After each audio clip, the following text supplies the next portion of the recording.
This week we're doing kind of an arts and crafts, make your own kind of equipment deal.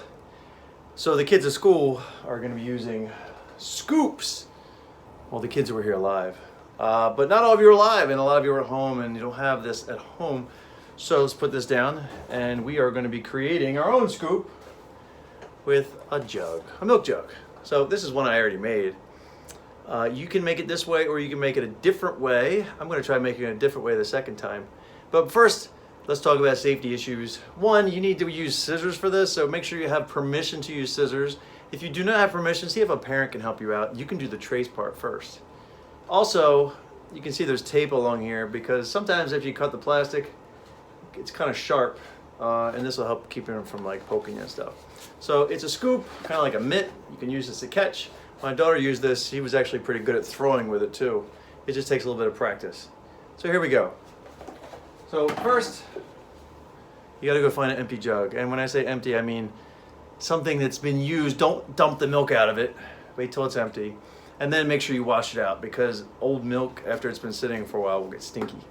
So I washed this out. Yeah, it's clean. It doesn't stink. And we're gonna do this one together. So I'm gonna try it a different way. Instead of making it in this type of shape, because it kind of looks like a toilet, we're gonna do just cutting the top off. So I'm gonna take my marker and I'm gonna use it to trace where I wanna cut first. That way I have an idea of the shape I'm going to make. See, I trace it around.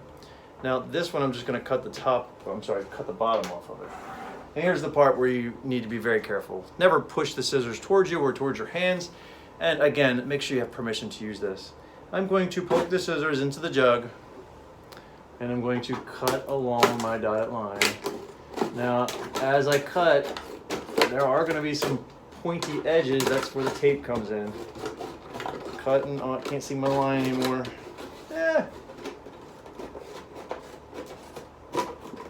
And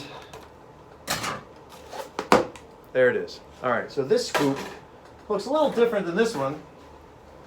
This one is the toilet shape. This one is just a regular scoop. So I have my scoop here. I can still catch with it. I don't know about throwing with it, but you can definitely catch with it. I'm gonna get my tape.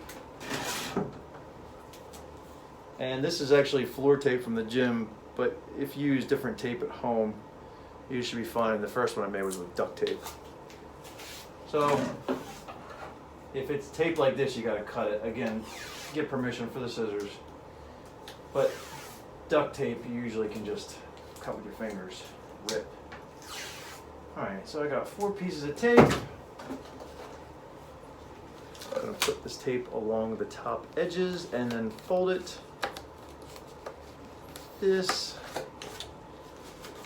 All right, doesn't look perfect.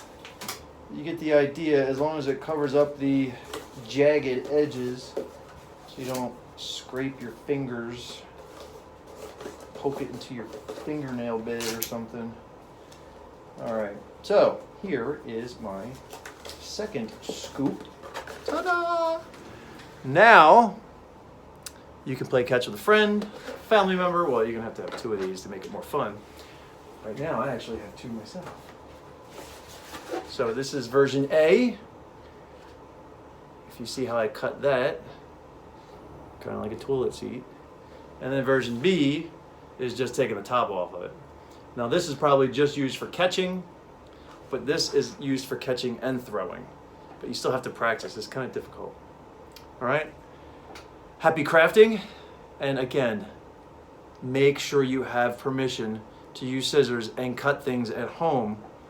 And don't empty out a gallon of milk. Find an empty milk jug.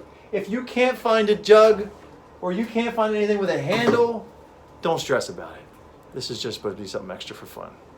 Until next time, adios.